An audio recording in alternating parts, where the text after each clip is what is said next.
Hi, folks. Welcome to another episode of Film Study. This is Ken McKusick. We're here to continue our Recollections series today.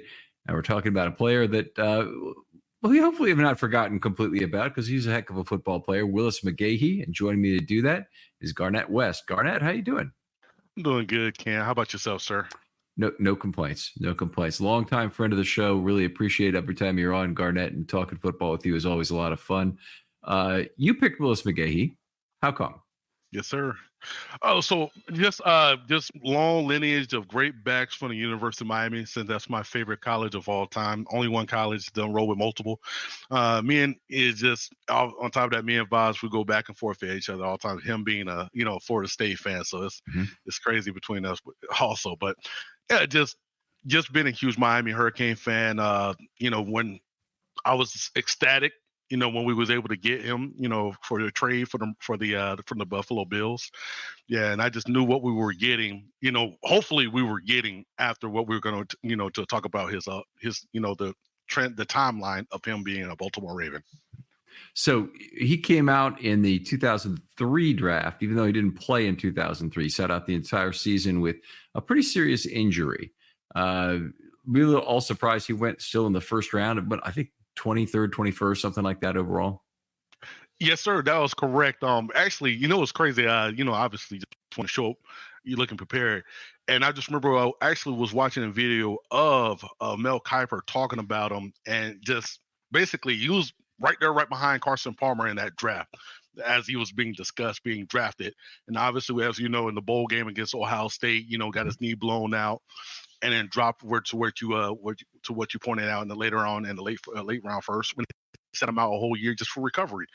And man, the coin flip was the perfect heads of all time, because literally he had a phenomenal year a phenomenal career in my point of view, because of the situation of what we known from his past. Yes, sir. Mm-hmm. So 3 years at Buffalo, he had between 990 and 1,247 yards every season. So he certainly was very good for them. And they traded him to the Ravens. A couple third round picks, I recall, being involved in that trade and before that 2007 season. Yes, sir. So it was a 2007. It was a 2007 third, and then a 2008 third as well, with a seventh round along with that. And then obviously later on that day after the deal, he signed a 7-year deal, on top, that with us. I think the last 2 years of it was optional years, if I recall right. I think yes, it was what I recall of it was like about 4 years and 16 million, but it might have been 4 years, 23 million. It was a big money contract for a running back, and it's one of the only times that sort of a contract has worked out, where it's been a second contract for a player, and they still lived up to it largely. And the deal that was the underlying deal to it, the Ravens got real value, I thought, from McGahee all the way through it. Absolutely, sir. And I look at him as a call this a transitional back. We, obviously when we got him, it was, hopefully hope for the best. And to be honest, we got the best of what we could out of him. Mm-hmm. And then, lo and behold, 2008 came around, and we was able to get Ray Rice, which created a great tandem, in my opinion, for what we had in the backfield. And it gave, pushed Ron McClain back to the fullback position, University of Alabama alumni, fullback / running back hybrid, what we had. But it gave us a nice three-headed monster in our totality. Yeah, that's just like the first real three-headed monster the Ravens had. They had Jamal Lewis being the bell cow for a long period of time, with just a little bit of caddying from Chester Taylor. You did have, I guess, Priest Holmes and various people, Jay Graham and Ernest Biner even. But for the first real three-headed monster the Ravens had, and they've pretty much kept it since, it was McGahee, Rice, and McClain in that 2008 season. Yeah, yes, sir, it was. Literally, during his time here, I know, if depending on what fan base you talk to, if you talk to the Steelers, you know him for the infamous Ryan Clark hit, where he got hit in the AFC game in the 2008 AFC conference game, which I know you actually called me last time we discussed this when I was actually at your house. You thought you are one weird dude to love. That's your favorite game, Garnett? Like, and I was like, yes, sir. That's actually my favorite game. Oh man, you're weird. I never forget that. But it was. I mean, it was a loss was the problem, and they lost the AFC Championship game. To me, it's one of the the 5 to 7 real big disappointment games in team history. They could have won the Super Bowl if they'd gotten through that game. Yes, sir. And that what really brought the energy within me is just the fact that it was a feel good story to have a rookie quarterback. You know, the running game was on point. And the game when we played against Tennessee, the game leading to that, everything, the momentum was there. You know, everything like the feel good story about it for me. And like I said, for Willis, it was just model of consistency, in my opinion, after, he was able to regain, confidence in his knee. And I was watching an interview. The first couple years of him, in Buffalo was all about, he was just scared. Like, and then he got the fear out of it. And I feel like that I think it was like a 1,200 year that he had. It was his first year, 1,200 plus year. It showed like, okay, he's back. And the fact that I was also listening to a Ray Lewis conversation when the trade happened, it's like basically you got a linebacker player running back mentality, and that's how a lot of University of Miami guys carry themselves. They just carry themselves with tremendous pride back then. I can't say for now, but back then we used to be around Bunks' group. Is there something I don't know now? Oh, okay. You're saying the current Miami football team is not as good. I gotcha. No, they don't deserve the word of you on Saturday at home. Right. So you mentioned McGahee had the fine year in 2007. By the way, one of the things that I really noted about McGahee is didn't have a lot of nice things to say about Buffalo after he left the city. I talked about all he did was play video games. He didn't really have anything. There's no nightlife there or anything fun to do. Yes, sir. And actually is a certain trend if we want to dig into that a little bit, because literally when Willis McGahee brought that up, and then obviously Marshawn Lynch, he was drafted there as well, had the same thing. Like, there was nothing to do there. And then obviously it's all ball there, like, which is not a problem. But at the same time, when you're a person that just, you're young, you're in your 20s and you want to experience more than just, snow, and then more snow, is what it is at that point. Yeah. Yes, sir. All right. Is stylistically as a runner, what I remember about him is he was faster than I remember him, than I expected him to be. He showed up and he had very much a bounce the outside, bounce the outside, bounce the outside again mentality about most runs. And we're talking about his goal line runs where it's a little bit different, but in terms of his running to the outside style, I really remember him not really liking to cut back as much as you might think. He really loved to bounce further and further to the outside.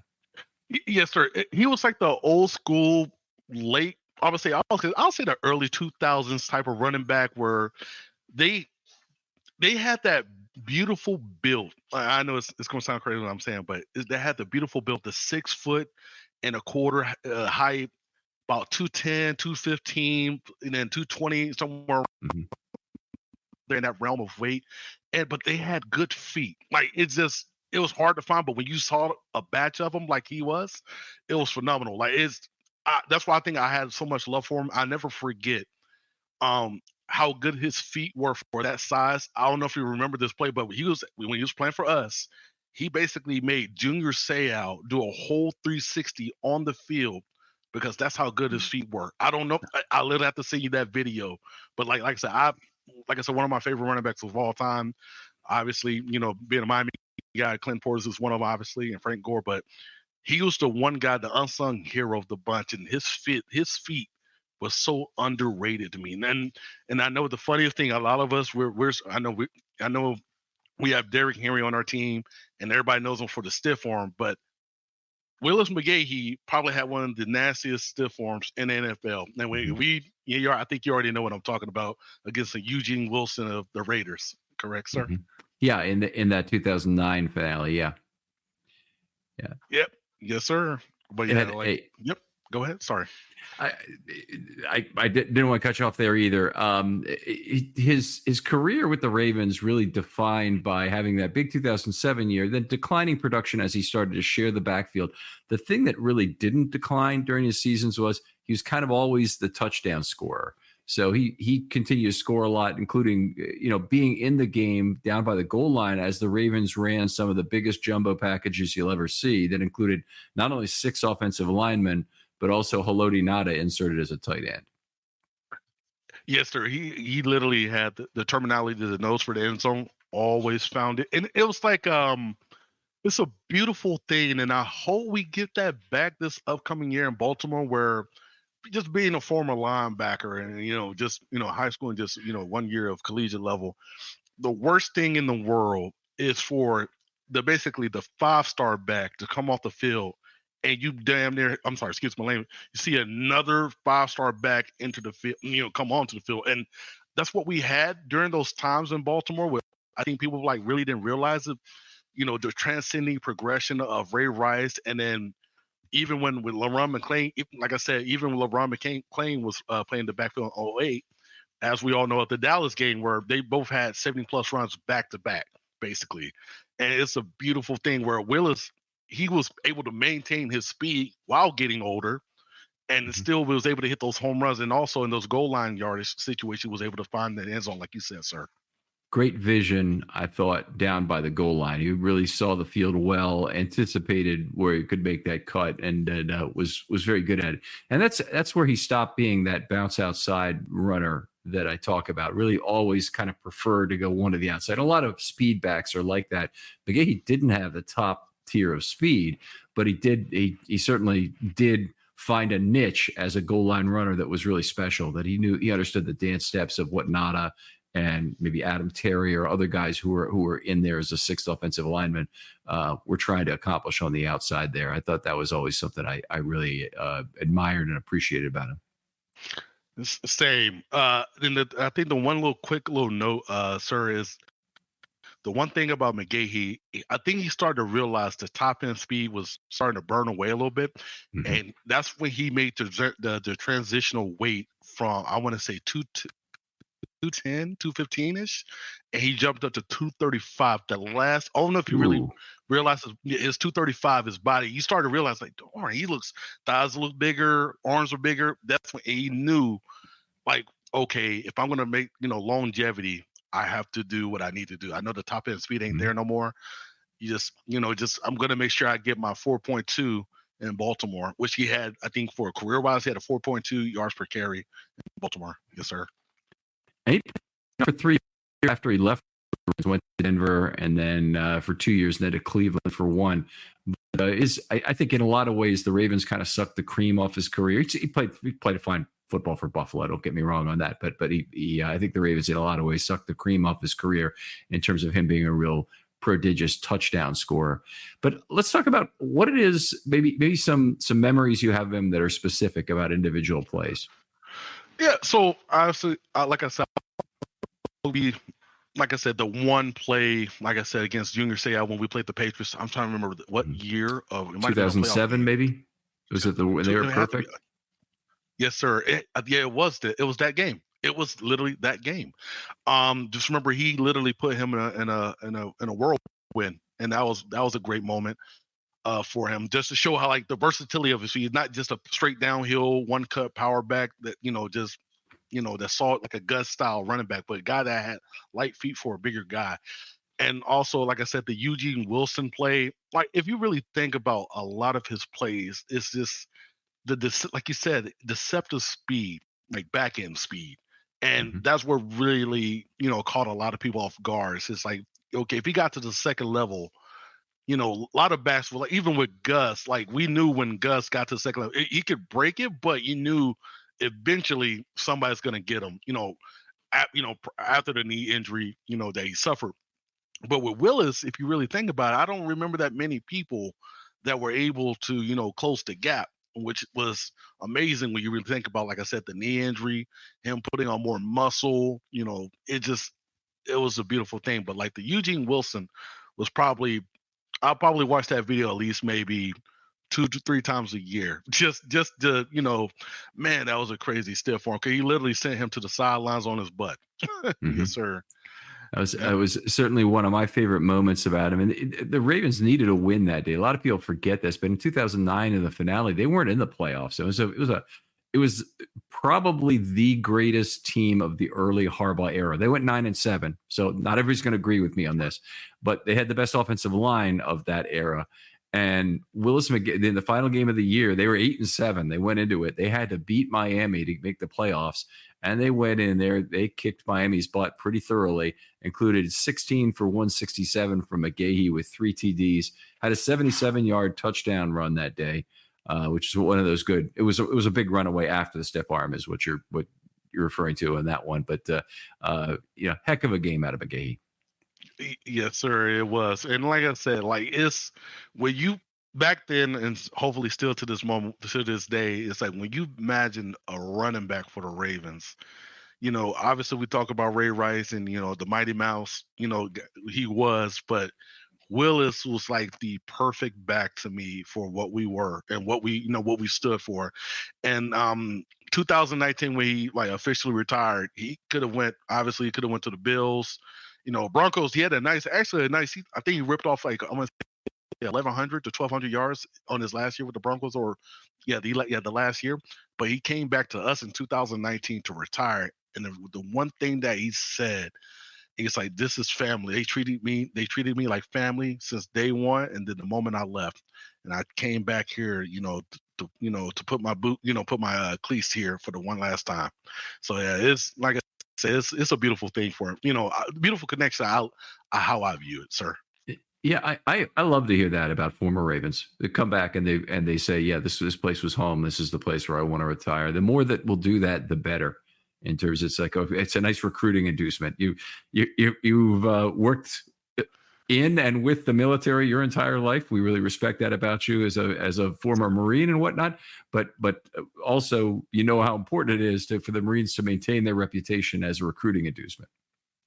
Yes, sir. It's just like I said, it's a good conduct type of thing. Like if you just conduct yourself across the board, and show that you're just a good dude, just be a good dude across the board. The same thing, it goes with an organization or any type of, like especially with the Ravens.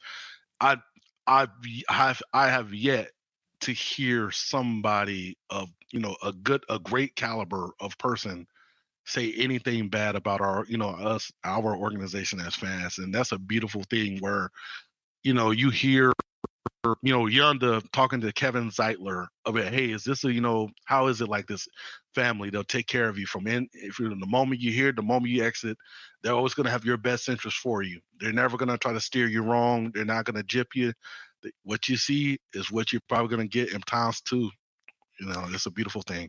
It kind of makes you wonder when you have a Bernard Pollard or somebody else who badmouths the organization after he leaves and makes you wonder, what whose problem really was it? Let's talk before we get into that. Let's talk about a few more moments from Willis's career, though. The 2007 game you mentioned was the one where they came in on Monday night or Sunday Night Football. I don't actually remember which one it was to play the Monday. Okay, Monday. And in order to play the 12-0 at the time Patriots, who were on their way to that 18-1 season with their only loss coming in the Super Bowl. But they had a lot of trouble with the Ravens, and the Ravens were tied 10 at halftime. Willis McGahee scored that touchdown early in the third quarter to put them up 17-10.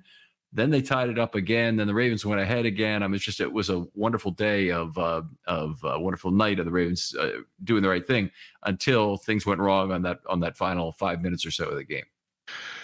Yeah, flags were thrown, and another flag was thrown by us. Like it's what I'm trying to think. It was a Suggs or Bart that threw that flag? I want to say it was Bart that threw that flag. It was Bart. It was in that game, wasn't it? I always mistake that, and I think it was in the 2005 game at Detroit where they had all the penalties because that a flag deserved to be thrown into the stand on that day. Yes, sir. He was upset. Yep. Go ahead. Sorry. Oh no, I would say so. I was saying because Caldwell, I think the following play, because this would end up happening. The ref threw it, BS call. We all know. Bart picked it up, chunked it, which added on obviously unsportsmanlike conduct, additional yardage. And then Rashae Caldwell, the receiver of the Patriots, caught the touchdown the following to close it out on us. But I just remember it was a great ball from us all around.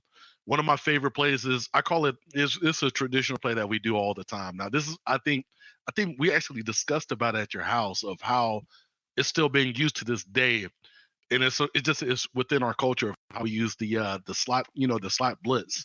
Corey Ivy came off free that game and just clean Brady of that game, if you remember correctly. And just to think, I remember when we went to go watch the game with the Colts, we did it again that same night. So it's just, I think Tavon Young I think it was Tavon Young that got the sack. So this was in 21. Yeah, when you came for the game, yeah. Yes, sir. The Colts game. It's just how crazy how we're talking about from 07 to 21, where it's just, hey, this is what Baltimore does, and I think we perfected it a lot coming off of the corner or the slot blitz or the nickel blitz, whatever you want to call it. They've really done that a lot. The nice thing about the slot blitz, and the reason the Ravens have been able to do it for so long, is they can drop a outside linebacker to cover and feel good about that zone being taken care of. If they didn't have those good Sam linebackers for all that time, it really wouldn't have worked as well. Two big games against Miami in 2008. The first one, he had 105 yards in a game that, if you talk to Harbaugh, he really calls it the pivotal game of 2008. So the team had dropped to 2-3. It just lost consecutive games to the Titans, which was a real close loss, 13-10, and they avenged that in the playoffs. And then the Colts, who they got beat thoroughly by, I think, 31-3 or thereabouts in Indianapolis. So really bad loss. But they came back and went down to Miami, a playoff contender. And in fact, they would make the playoffs and play the Ravens in the playoffs that year. But they really put a beating on them, 27-13 in that game. I think Suggs had a late interception return for a touchdown, but McGahee had 105 yards in that game. Yes, sir. He did a Suggs. I want to say, like, you can call it a hook zone or in the flats, where he literally just played it perfect. I think that, to be honest with you, I know a lot of people love when corners get interceptions or safeties, but something is beautiful when an outside linebacker plays it so perfect. And Hobson is a pick six. It's just a beautiful thing. I never forget that. It's just the fact that us playing Miami is during that time, it was you want to call it the Wildcat was running loose during that time for them. Yeah, they had Pennington at the quarterback, and he was an intermediate thrower, so we never had to worry about the deep ball as much. And when he did, we made him pay. Obviously in the playoffs at Reed twice, but yeah, it was just a beautiful game. Yeah, and also I look at it like this, knowing that Willis McGahee is from that area. You know how it is. It's when you're from an area and you go home or you play a team that you looked up to, you got a little extra in the tank. And like you said, those stats is basically a living testament. Yes, sir. Yeah. It came back with a 48-yard run that was late in that wild card game that really put that game away. Well, Flacco had a touchdown run after that, but Miami was hanging around in the game at 20-9. They were driving. Ed Reed got his second pick of the game. The first one everyone remembers, that incredible touchdown return. The second one was another one where he baited the quarterback into throwing that ball, undercut the receiver, and stopped another Miami drive. But they were still hanging around at 20-9, and the McGahee had a big long run, and then Flacco took it in on a quarterback draw to put ice the game at 27-9 late in that game. But another great run from McGahee about getting away, and he had a very good pop to his running style that he got through that line of scrimmage, got into level 2, and it really was he knew how to finish a run very well in terms of again, he didn't get to the end zone in this particular case. He did get run down, but he got a big burst from the line of scrimmage. Sir, I know this basically is about Willis McGahee, but when you said that second interception about for Ed Reed, I literally watched a podcast not too long ago, and he basically explained that play where this is how much Bill Junkie Ed was. There was a running back / it was just a H-back that they had in Miami. That was just a special dude that can inline out, played everywhere. Cobbs? And yeah, Cobbs. That's what it was. And he knew the moment he saw Cobb's run a particular route. I think it might have been the Texas route. It might have been that, or it was something that he came out. He basically came. Ed Reed is known for, doing stuff unscripted. So he basically knew it and came down, got that big. I think he might have got a little dinged up on that play, but literally, I never forget. He explained it in a podcast with Channing Crowder, who was the linebacker of Miami, and he basically explained it to a T. And I was like, man, this is one. Wow, this man is crazy. The other interception for that game we're going to be seeing, I hope, as highlights for the next 50 years. It's one of the great interceptions of all time, where he effectively became the receiver, caught the ball over his shoulder in a way. Cooper DeJean, by the way, had interception at Iowa, very similar. And it's the thing that made Cooper a really exciting player to me. He's done a lot of good things, but that in particular was a nice play.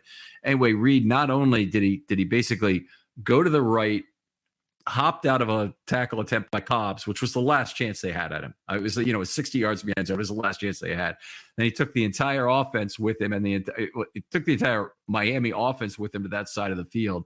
And then when he cut back and came across the field, all the Ravens blocks were set up for him, and they went down like dominoes, one at a time, including Pennington at the end. Had a convoy. Yes, sir. He had a beautiful convoy all the way to the end, on that right side of the field. Like, it was insane. Yes, sir. But yeah, it's like I say, it was just great memories. Like, that's why I say, like, it's so hard to, like, that whole season was just beautiful. And like I said, the Dallas Cowboys game as well. Obviously we had a great, stance on defense, but the run game was so beautiful. Like, that whole, the whole gimmick of what we had. We went there, that was Dallas' last time playing at that stadium. I forgot the old name for it. Texas Stadium. But literally, the Texas Stadium, we shut that down. And that's one of those memories that when Willis has his grandkids, he could literally, granddad, I did a little something back in my day. I shut down a stadium. I was the demolition team before the demolition team came there. They had some ceremonies after the fact, and then they made the area into a place where it was the actual wording of this is a lot funnier than it is, but it's for how the highway system is down in Texas. They have to do a lot because it's very flat land. They have to do a lot to make their highways and create overpasses and whatnot. So it takes a lot more material than it would in other places in the country to do all of these clover leaves and everything they have to do. But down there, they tore it. They might not have even torn down the stadium yet. Yeah, they did. They tore it down. And they made it an area where they put materials for highway expansion. I just love that. It's the best place. But McGahee, for a very brief moment in time, and the last 3 minutes of this game, a lot happened, obviously, but for a very brief moment in time, had the longest opposition run in Texas Stadium history at 77 yards. And that lasted until Le'Ron McClain beat it a couple minutes later. And I'll never forget watching that game. I was like, it was my junior year in high school or senior year, somewhere back then. And you are way too young, my friend. Yes, sir. It was 37. You guys got it. It's okay. I think so. Yeah. I never forget. Deion Sanders was actually the color commentator of that game, and I just remember first, Willis broke it. He said his hoorah moment. And then when McClain broke it, you have got to be kidding me. Like, he was destroyed, man. And then you just see, actually, my uncle Lorenzo Neal was literally the lead blocker of that run the whole way. Oh, cool. And when you see a fullback running over 30 yards a straight line, that's how you knew the play was perfect. It was drawn up to a perfection. Yes, sir. Yeah. So McGahee broke through. It was block for block. Everything was absolutely perfect. On the LeRon McClain, I thought he put one of the great stiff arms of all time. I think it was Ken Hamlin, who later would play for the Ravens. Yes, he put him on the turf pretty well. The other thing he did is I remember him running down the field, and there's one defensive back who has the unfortunate job of having to bring down McClain, and he had blockers as well. But he got him turned around, and then he knew exactly what to do and cut it back to the other side. And the defensive back was lost at that point. Had no chance. I want to say it was Terrence Newman that the last line of defense that was that he was like a 4-3, 4-2 type of guy. So he had the speed. It's just the fact that when you got big bodies in front of you, man, there's literally nothing you can do. It's like an 18-wheeler trapping you on a a 2-lane road. Yes, sir. Not But not a man, good time. yes, sir. All right. The other thing I remember, and it wasn't his last carry as a Raven, but it was his last carry in his next to last game as a Raven, was the touchdown to put the capper on the win at Arrowhead in the 2010 playoffs. He had that nice 25-yard run. Yes, sir. That, if I remember right, what was I'm trying to think. I'm trying to see if it was on the left side or it was on the other. Yeah, okay, it was on the left side, and I just remember, man, that goes back to what you were saying, sir, about how he had the know. It was like the Gus effect. Well, back then, but pre-Gus, because there was no Gus back then. But it's just how he can hit the line, and it still's going forward. There's no, the momentum was not stopping when he knew the goal line was there. He knew how to keep his body up, keep his legs running. Knew how to like basically dip his shoulder in right shoot the guard in the tackle or the center. It's just a beautiful thing how he was able to do that, or just at will. Well, yes, sir. Any other plays from Willis's career you want to bring up while we're talking about him? No, I think I ran through them all. I do not want to bring up the Ryan. Do not. Yes, sir. All right. Yes, sir. Garnett, always a pleasure talking football with you. You obviously always get excited about Ravens football. I love that. And you have interesting things to say about these players. I did not realize Lorenzo Neal was your uncle. You probably have told me before and I'd forgotten, but I apologize for that. That's very interesting. Is mother's father's side, how's he related to you? Mother's side. Yes, sir. Okay. Mother's side of the family. Yes, sir. So like a lot of people no one never asks for your middle name, but my middle name is Neil. Like, so it's basically to carry it on, if that makes sense. Yes, sir. Okay. Sure. Yeah. Sure. All right. Outstanding. Garnett, tell folks where they can talk football with you online if they want to. Yes, sir. So you can reach me on X, formerly known as Twitter, at Garnett478, GARNET 478. Hit me up anytime. Obviously the football world for us has been a little quiet, but I think we're going to be picking up pretty soon with all the camps and all that, and then maybe the last minute signing of players that we might need for safety. Mm-hmm. I think that's one of my things, main objectives right now. I think we need to follow up on. But other than that, you can hit me up anytime. All right. Well, hopefully they get that safety they need. I really want to see that back end cover 2 split safety. I'm guessing is what you're looking for too. Yes, sir. All right. Very good. Other folks out there, if you'd like to be on a film study short, in particular, if you'd like to do the Recollections series with me, just do what Garnett did and send me a message on Twitter. DMs are always open. Reserve your player. I'll put it in a spreadsheet for you, and then I'll get back to you on scheduling on that. But probably do a dozen more of these at least in June. And we had a little bit of a dead period. We're going to also be doing 2-player series. If you remember that from last year, or even if you don't, it's 1 offensive player, 1 defensive player, and gives people a cross-sectional opportunity to talk about position groups that they might not otherwise have. Those shows are a lot of fun, and they really are the kind of the beginning to me of the season in terms of looking forward to it. So I want to get as many people as possible involved in that. I'm sure, Garnett, I hope you'll join me for one of those as well. Absolutely. I already got 2 guys that I know nobody's going to talk about, so we're good. Yes, sir. All right. Thanks again for coming on, Garnett. Thank you for having me, kid. And we'll talk to you next time on Film Study.